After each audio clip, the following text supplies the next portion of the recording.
저는 그날을 지금도 생생하게 기억합니다. 유난히 일찍 찾아온 듯한 그 해, 겨울은 밤새도록 눈이 내리곤 했습니다. 녹았다가 다시 얼어붙은 눈은 세상 모든 것을 투명하지만 차갑고 위태로운 막으로 덮어버렸죠. 그날 아침, 저는 묵직한 이불 뭉치를 들고 동네 세탁소에 갈 참이었습니다. 집 뒤편에 있는 계단은 좁고 가파른 데다 희미한 햇살 아래 반짝이는 얇은 빙판까지 덮여 있어 조심스럽게 한 걸음씩 내디뎌야만 했습니다. 하지만 세 번째 계단을 밟는 순간 저도 모르게 비명이 터져 나왔습니다. 발이 미끄러지며 온몸이 뒤로 완전히 넘어가는 그 찰나 이대로 차가운 시멘트 바닥에 머리를 부딪히겠구나 생각했습니다. 하지만 아니었어요. 바로 그 순간 등 뒤에서 뻗어나온 단단한 팔 하나가 제 허리를 강하게 감싸 안았습니다. 제 등은 어느 남자의 단단한 가슴팍에 기대어졌습니다. 두꺼운 스웨터를 뚫고 전해져 오는 그의 온기는 이상하리 많지 저를 안심시켰습니다. 그리고 저는 거의 잊고 지냈던 묵직하고 단단한 어떤 존재감을 느꼈습니다. 바지 주머니 속 손전등 같은 차가운 물건이 아니었어요. 아니요. 그건 살아있는 듯 따뜻했고 지난 30년 가까운 결혼 생활 동안 단 한 번도 느껴보지 못했던 견고한 남성성이었습니다. 얼굴이 화르르 달아올랐습니다. 마치 누군가 제 안에서 작은 불씨를 지핀 것처럼요. 저 괜찮으세요? 그의 목소리는 당황한 듯 살짝 떨리고 있었습니다. 제 심장이 쿵 하고 내려앉는 소리가 들리는 듯 했습니다. 저는 그저 숨을 죽인 채 말없이 고개를 끄덕일 뿐이었죠. 그 남자 강민준 씨는 한 달 장기 투숙으로 막 이사 온 세입자였습니다. 그리고 저 55의 한서연은 하숙집 주인인 제가 이렇게 어설프고 부끄러운 설렘을 느끼게 될 거라고는 단 한 번도 상상해 본 적이 없었습니다. 그날 이후로 흑백 사진 같았던 제 세상에 조금씩 다른 색깔들이 스며들기 시작했습니다. 그 남자의 작은 비밀, 그리고 그 비밀이 제 삶에 가져온 놀라운 변화. 이제 허공에 띄우는 독백처럼 제 이야기를 조심스럽게 꺼내볼까 합니다. 제 이름은 한서연, 나이는 55입니다. 저를 설명하는 말은 그저 하숙집 주인 아주머니 뿐이었죠. 제 삶은 감정마저 무뎌질 만큼 규칙적인 일상의 반복이었습니다. 아침 6시, 알람 소리에 눈을 뜨면 차가운 주방으로 향합니다. 쌀 씻는 소리, 물 흐르는 소리, 밥솥이, 김을 내뿜는 소리. 그 소리들이 제 하루의 시작을 알렸습니다. 하숙생들의 아침 식사를 준비하고 방을 치우고 이불을 걷어 세탁하고 복도를 쓸고 닦다 보면 해는 뜨고 또 저물어 갔고 제게는 아무런 기력도 남아있지 않았습니다. 남편이요. 네, 있습니다. 한 지붕 아래 살고 있으니까요. 하지만 남편이라는 단어는 아주 오래전에 의미를 잃어버린 텅 빈 단어가 되어버렸습니다. 58배 박동건 씨. 도박으로 5천만 원이 넘는 빚을 진 그 남자는 일을 그만둔 지 오래입니다.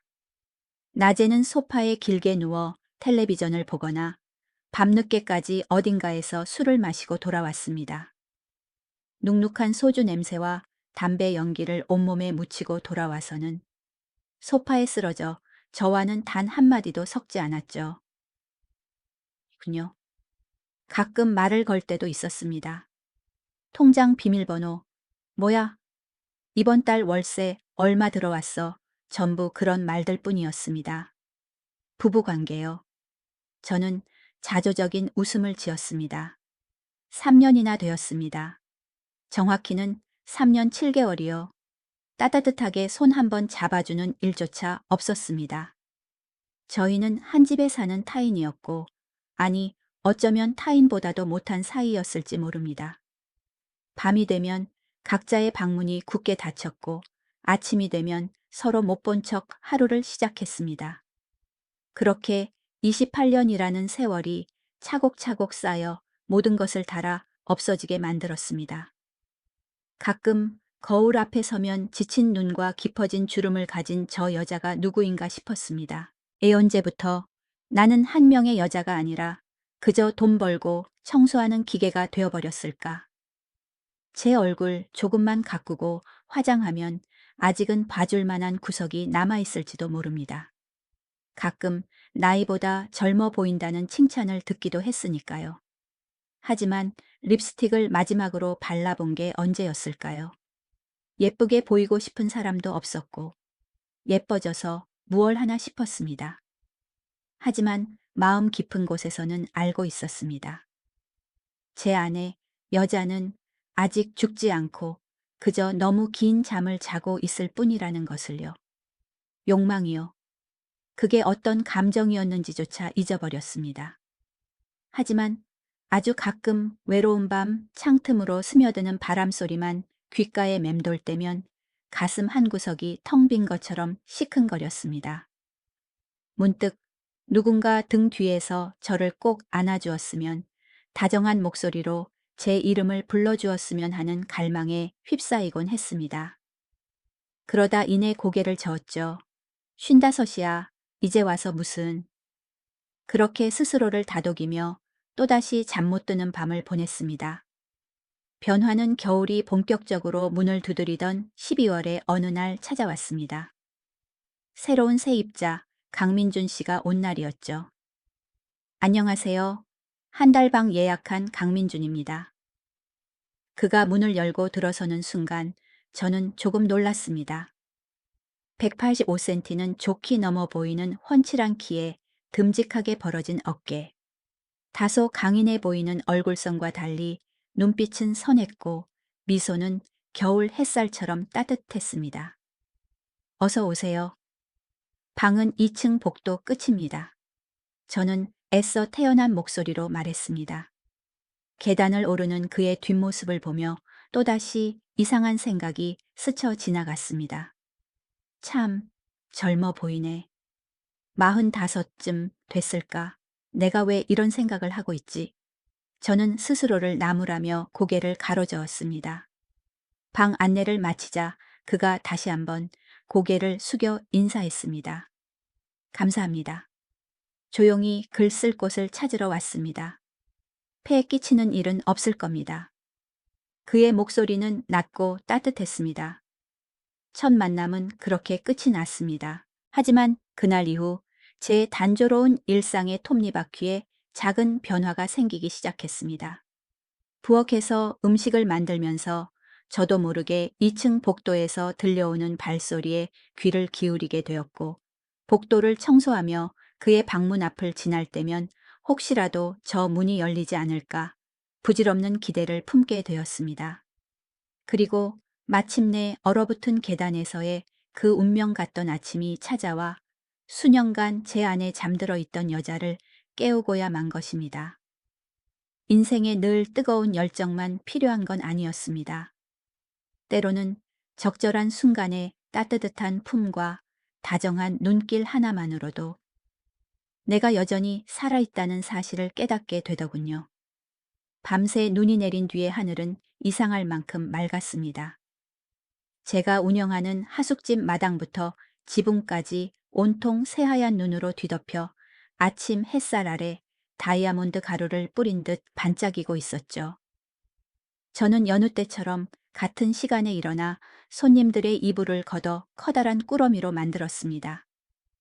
겨울 이불은 워낙 무거워 몇 채만 모아도 어깨가 휠 지경이었습니다. 세탁실은 1층 뒤편에 있었고 저는 사람이 잘 다니지 않는 비상계단으로 내려가야 했습니다. 그 계단은 좁고 가파르기까지 했죠. 저는 무거운 이불 꾸러미를 안고 조심스럽게 한 걸음씩 발을 내디뎠습니다.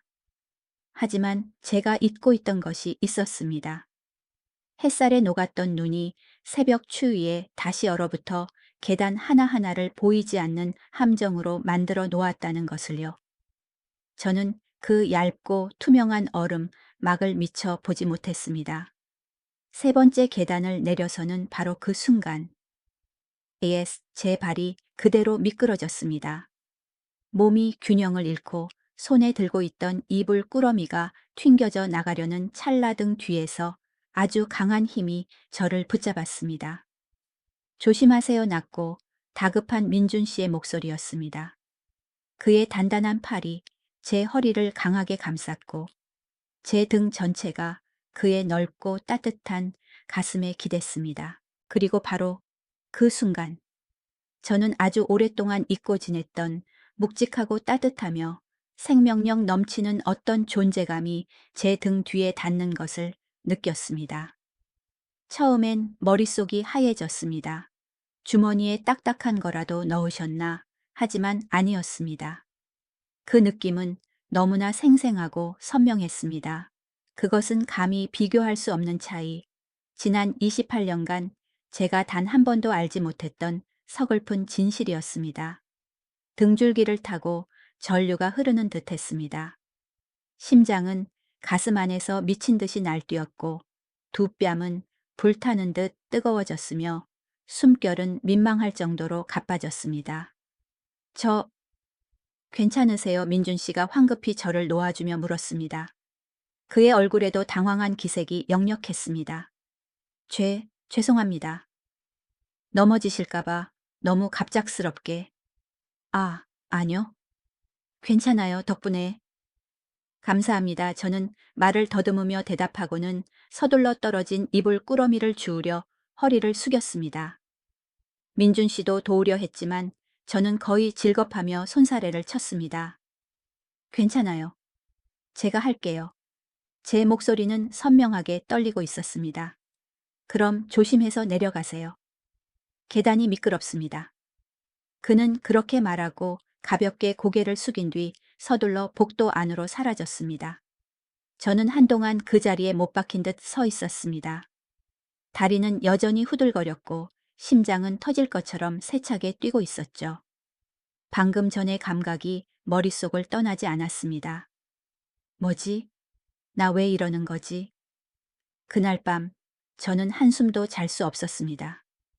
차가운 침대에 누워 멍하니 천장을 바라보며 저는 자꾸만 그 순간을 떠올렸습니다. 그의 팔, 그의 가슴, 그리고 그 느낌. 제멋대로인 제 생각들이 부끄러웠지만 멈출 수가 없었습니다. 오래전에 죽은 줄로만 알았던 제 안의 여자가 마치 긴 잠에서 깨어나 기지개를 켜는 것 같았습니다. 그 사건 이후 저는 그를 피하기 시작했습니다.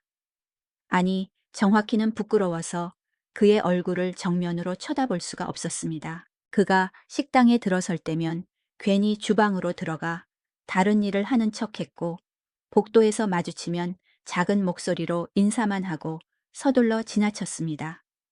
그러던 어느 저녁 창밖으로 다시 눈이 소담스럽게 내리기 시작했습니다.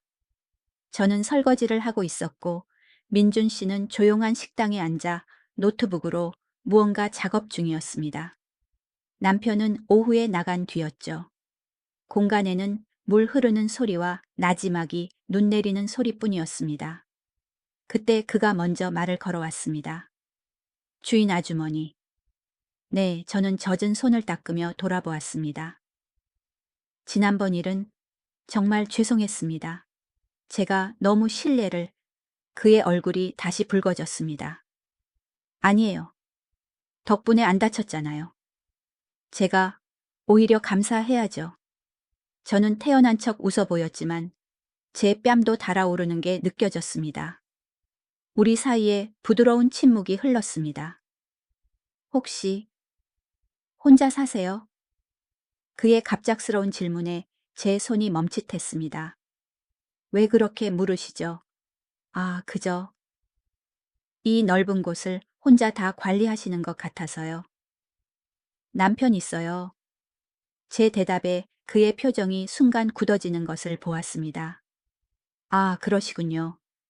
그런데 있으나 마나 한 사람이라서요. 왜 그런 말이 튀어나왔는지 저도 모르겠습니다. 너무나 사적인 한탄이었습니다. 저는 서둘러 수습했습니다. 죄송해요. 제가 실언을 했네요. 아닙니다. 민준 씨가 부드럽게 말했습니다. 저는 혼자입니다. 아직 결혼을 못해서. 45이신데 아직 결혼을 안 하셨어요. 저도 모르게 되물었습니다. 그는 어딘가 쓸쓸해 보이는 미소를 지었습니다. 네. 인연이 없었나 봅니다. 조건은 좋아 보이시는데 말을 내뱉자마자 제 입을 틀어막고 싶었습니다. 어쩌면 이렇게 속없는 말을 할 수 있을까요? 하지만 그는 그저 고개를 저으며 눈 내리는 창밖을 바라볼 뿐이었습니다. 조건이요. 다른 건 몰라도 사람의 인연이라는 건 우리가 나열할 수 있는 조건들로 결정되는 건 아닌 것 같더군요. 그의 낮고 쓸쓸한 목소리가 제 마음 가장 깊은 곳을 건드리는 듯 했습니다. 어쩌면 이 만남 또한 인연이라는 것일까요? 더 이상 아무것도 기대하지 않던 두 영혼에게 찾아온 조금 늦은 인연 말입니다. 겨울이 깊어질수록 연말의 싸늘한 공기도 짙어졌습니다. 제가 운영하는 하숙집도 그래서인지 따뜻한 잠자리를 찾는 가족 손님들로 북적였고 덕분에 저도 덩달아 바빠졌습니다. 그날은 45살쯤 되어 보이는 새로운 부부 손님이 방을 잡았습니다. 남편은 키가 작고 땅딸막한 체형이었고 아내는 조용하고 순해 보이는 인상이었습니다. 저녁 시간 따뜻한 온기가 감도는 식당에는 민준 씨와 새 부부 손님, 그리고 다른 손님 몇몇이 자리를 잡고 있었습니다. 저는 정성껏 준비한 뜨끈한 음식들을 내놓고 김이 모락모락 나는 된장찌개를 한 그릇씩 떠드렸습니다. 맛있게 드세요. 감사합니다. 민준 씨가 먼저 인사를 건넸고 식사는 조용한 분위기 속에서 시작되었습니다. 하지만 그 남자 손님이 소주병을 꺼내 들면서부터 분위기는 달라졌습니다. 그는 영업 후 술잔을 비웠고 얼굴이 붉어지면서 말수도 목소리도 점점 커졌습니다. 여보, 주인 아줌마한테 반찬 좀 더 달라고 해. 여보, 이만하면 됐어요. 아내가 조심스럽게 말렸습니다. 뭐가 됐다는 거야?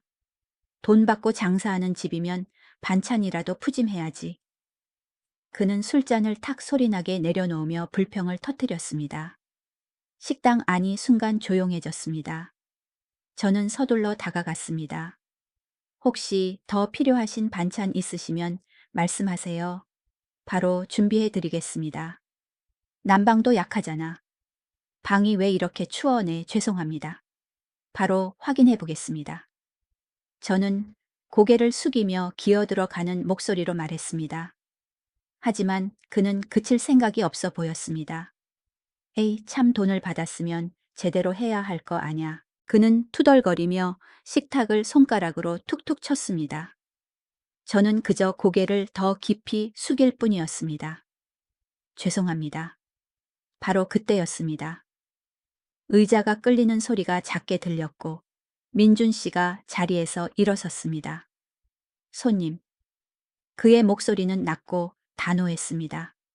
술에 취한 남자가 그를 쳐다보았습니다. 185cm는 좋게 넘어 보이는 민준 씨의 큰 키가 그를 압도하는 듯 했습니다. 주인 아주머니께서 사과하셨잖습니까? 조금만 진정하시죠.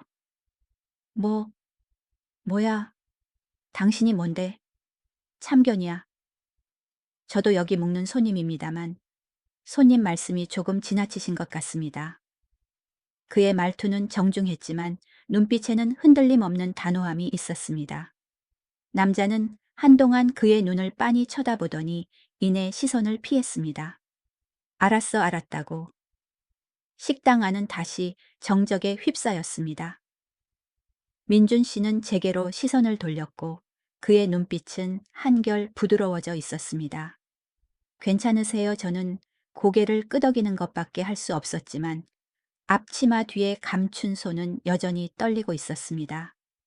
손님들이 모두 방으로 돌아간 뒤 식탁을 치우던 저는 그 자리에 그만 주저앉고 말았습니다. 다리에 힘이 완전히 풀려버렸기 때문입니다. 주인 아주머니 민준 씨가 급히 달려와 제 팔을 부축했습니다.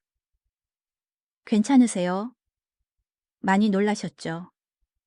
그의 따뜻한 목소리는 얼어붙었던 제 마음에 스며드는 온기 같았습니다. 어째서인지 참았던 눈물이 터져 나올 것만 같았습니다. 그는 제가 진정될 때까지 아무 말 없이 그저 조용히 제 곁을 지켜주었습니다. 태어나서 처음으로 누군가 내 편이 되어준다는 것이 이토록 든든하고 안전한 느낌이라는 것을 알았습니다. 지난 30년 가까이 외로움에 익숙해져 있던 제게 그의 존재는 너무나 크게 다가왔습니다. 그날 밤 남편에게서 전화가 왔습니다. 서울에서 친구를 만나고 있으니 오늘은 들어가지 않겠다는 말이었습니다. 전화를 끊고 나니 이상하게도 마음이 가벼워졌습니다. 적어도 오늘 밤만큼은 지독한 술 냄새와 담배 연기를 맡지 않아도 된다는 생각에서였을 겁니다. 정리를 모두 마친 뒤 저는 저도 모르게 민준 씨의 방문 앞에 서 있었습니다. 손을 들어 노크를 하려다 이내 망설이며 거두었습니다. 내가 이래도 되는 걸까? 하지만 곧 오늘 일에 대해 제대로 감사 인사는 해야 하지 않겠냐는 생각이 들었습니다. 저는 깊게 숨을 들이마시고 용기를 내어 나무 문을 가볍게 두드렸습니다. 똑똑. 네. 문이 열리고 민준 씨가 놀란 눈으로 저를 바라보았습니다. 주인 아주머니, 오늘 일은 도와주셔서 정말 감사합니다. 제 목소리는 떨리고 있었습니다. 감사의 의미로 혹시 술 한잔 하시겠어요? 그 말을 뱉는 순간 얼굴이 화끈 달아올랐습니다.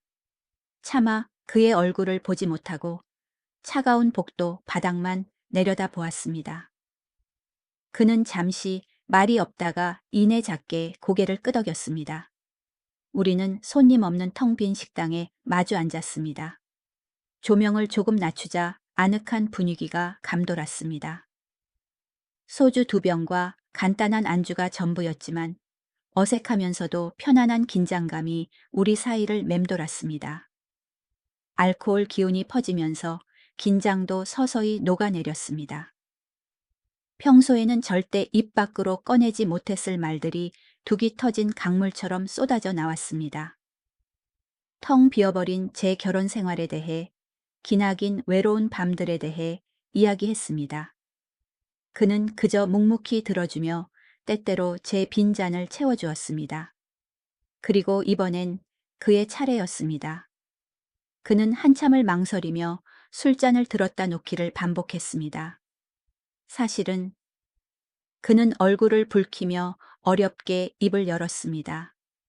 제 몸이 조금 남들과 달라서요. 처음엔 그 말이 무슨 뜻인지 이해하지 못했습니다. 그는 쓸쓸하게 웃었습니다. 20살 무렵 처음 여자를 만났을 때 알게 됐어요.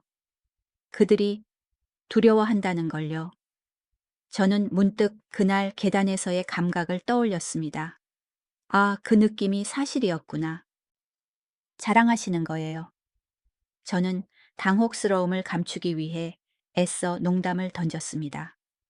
아닙니다. 이건 제게 정말 큰 콤플렉스예요. 그는 고개를 숙였습니다. 제가 만났던 여자들은 모두 아프다고 불가능하다고, 우리 둘은 맞지 않는다고 말했어요. 그런 일이 반복되다 보니 저도 자신감을 잃었고 일에만 몰두하며 사람 만나는 걸 포기하게 됐습니다. 그렇게 혼자 45이 되었습니다. 마음 한구석이 이상하게 아려왔습니다. 이토록 든든해 보이는 이 남자도 저처럼 외로웠구나. 아니, 어쩌면 저보다 더 깊은 외로움 속에 살았을지도 모릅니다. 괜찮아요. 저는 저도 모르게 그의 손 위로 제 손을 얹었습니다. 그건 부끄러운 일이 아니에요. 그의 손은 크고 따뜻했습니다. 그가 고개를 들어 저를 바라보았습니다. 그의 눈에는 놀라움과 흔들림, 그리고 이름 붙일 수 없는 더 깊은 감정이 담겨 있었습니다. 주인 아주머니, 저도 너무 외로웠어요. 제 눈에서 눈물이 흐르기 시작했습니다. 한 집에 살면서도 남보다 못한 사이로. 저는 이대로 죽을 때까지 이렇게 살아야 하는 줄 알았어요. 수십 년간 억눌러 왔던 감정이 흐느낌과 함께 터져 나왔습니다. 민준 씨는 제 손을 더 꽉 잡았습니다. 아주머니 울지 마세요. 그는 다정하게 제 뺨에 눈물을 닦아주었습니다. 혼자서 정말 힘드셨겠어요. 그 위로의 말 한마디, 지난 28년간 단 한 번도 들어보지 못했던 그 말이 저를 더욱 서럽게 만들었습니다. 그는 조용히 저를 끌어당겨 어깨를 감싸 안았습니다. 저는 그의 단단한 가슴에 기대어 어린아이처럼 한참을 울었습니다. 얼마나 시간이 흘렀을까요? 제가 울음을 그치고 고개를 들었을 때 우리의 시선이 마주쳤습니다. 너무나 가까운 거리였습니다. 주인 아주머니, 그가 나지막이 저를 불렀습니다. 우리는 그저 서로를 바라보았습니다. 그리고 천천히, 아주 천천히 서로의 세상이 다가왔습니다.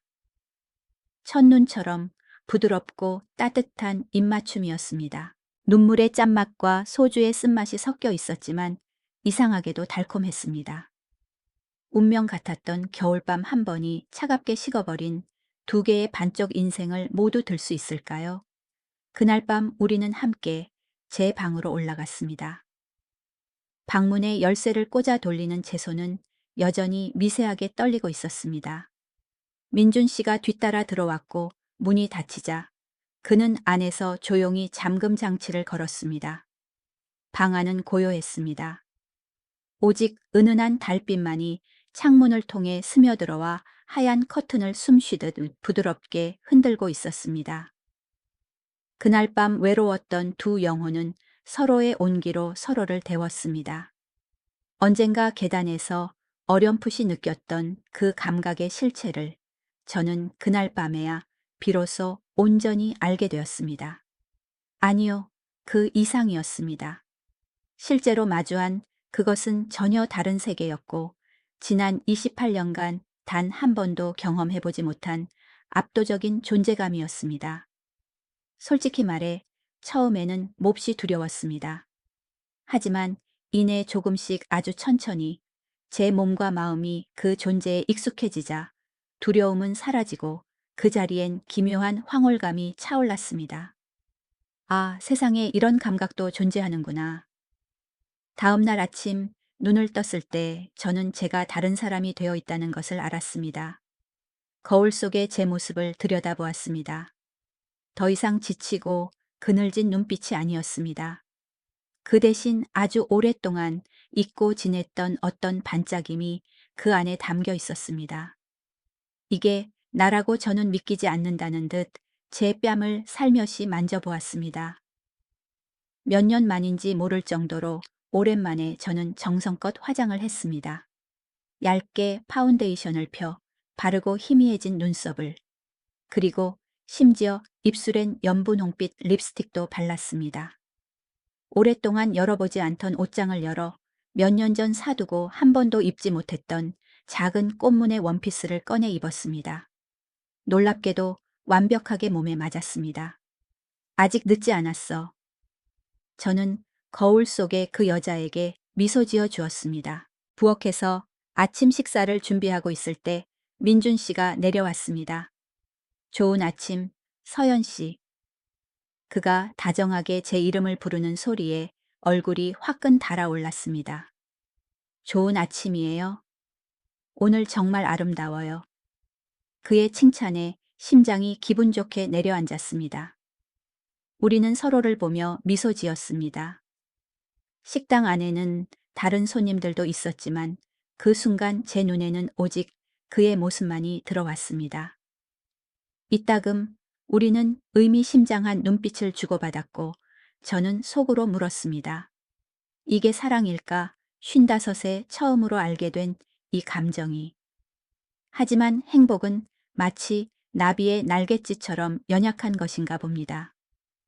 어느 날 저녁 남편이 술에 잔뜩 취해 돌아왔습니다. 돈 내놔 문을 열자마자 그가 제게 던진 첫 마디였습니다. 지난주에 드렸잖아요. 도박빚 갚아야 돼. 빨리 내놔. 이제 못 드려요. 태어나서 처음으로 저는 아니요 라고 말했습니다. 민준 씨를 만난 후 저는 더 이상 참고만 살 수는 없다는 것을 깨달았기 때문입니다. 남편의 얼굴색이 변했습니다. 짝뺨에 불이 나는 듯한 통증과 함께 저는 숨이 턱 막히는 소리밖에 내지 못했습니다. 네가 감히 나한테 대들어. 그가 으르렁거리며 제 손목을 거칠게 움켜쥐었습니다. 요즘 너 이상해. 화장을 하질 않나. 치마를 입질 않나. 맨날 실실 쪼개고 다니고. 너 그놈이랑 무슨 일 있었지? 저 위층놈 말이야. 무슨 말도 안 되는 소리예요. 바람났지. 저는 격렬하게 부정했지만 마음속 깊은 곳에서 두려움이 피어올랐습니다. 다음 날 저는 해운대 경찰서로 향했습니다. 팔에 든 시퍼런 멍 자국을 보여주었지만 증인도 명확한 증거도 없는 상황에서 그들은 한숨을 쉬며 상담센터를 찾아가 보라고 권할 뿐이었습니다. 소개서를 손에 든 채 저는 그 자리에 주저앉았습니다. 제 안에서 타오르던 희미한 희망의 불씨가 꺼져버리는 듯 했습니다. 그날 밤 또다시 남편과 다툰 뒤 저는 민준 씨의 방으로 달려가 울음을 터뜨렸습니다. 이러다 정말 죽을 것 같아요. 민준 씨는 말없이 저를 바라보다가 천천히 자신의 휴대폰을 꺼내 들었습니다. 그는 수십 개의 녹음 파일이 저장된 폴더를 열어 보여주었습니다. 전부 녹음해 뒀어요. 남편분이 서연 씨를 협박하고 폭언하는 소리. 그가 파일을 하나 재생하자 귀에 익은 남편의 난폭한 목소리가 흘러나왔습니다. 물건이 부서지는 소리까지 선명했습니다. 언제부터? 서연 씨 팔에서 처음 멍 자국을 본 날부터요. 혹시 모를 일에 대비해야 한다고 생각했어요. 제 눈에서 다시 눈물이 흘렀습니다. 하지만 이번엔 감사의 눈물이었습니다. 이 정도면 충분해요. 우리가 이길 수 있어요. 그가 제 손을 굳게 잡아주었습니다. 제 인생의 칠흑 같던 어둠 속에서 마침내 한 줄기 빛이 보이기 시작했습니다. 석 달이 눈 깜짝할 사이에 지나갔습니다. 따스한 봄이 찾아왔고 하숙집 입구의 낡은 간판은 서연의 숲 펜션이라는 새 간판으로 바뀌었습니다. 민준 씨와 저는 이제 당당하게 우리의 관계를 밝혔습니다. 우리는 서로의 이름을 다정하게 부르며 함께 펜션을 가꾸어 나갔습니다. 펜션은 날이 갈수록 손님들로 붐볐습니다. 손님들은 주인 아주머니의 미소가 이곳을 훨씬 더 따뜻한 공간으로 만들어준다고 말했습니다. 어느 초여름 저녁 우리는 펜션 테라스에 앉아 멀리 부산 바다 위로 지는 노을을 바라보고 있었습니다. 행복해요. 그가 나지막이 물었습니다. 당연하죠. 저는 그의 어깨에 머리를 기댔습니다. 오는 9월에 우리 작은 결혼식 올릴까요? 저는 미소와 함께 고개를 끄덕였습니다. 우리는 이전에는 감히 꿈꿔보지도 못했던 미래를 함께 그려나갔습니다. 55 제 인생은 이미 정해진 것이라 생각했지만 아니었습니다. 진정한 사랑은 언제든 찾아올 수 있었습니다. 문을 두드리지 않고 조용히 들어와 차갑게 식어버린 인생 전체를 데워주었습니다. 어쩌면 인생은 늘 우리에게 두 번째 기회를 준비해두고 있는 것은 아닐까요? 다만 우리가 그것을 잡을 용기가 있느냐 없느냐의 문제일 뿐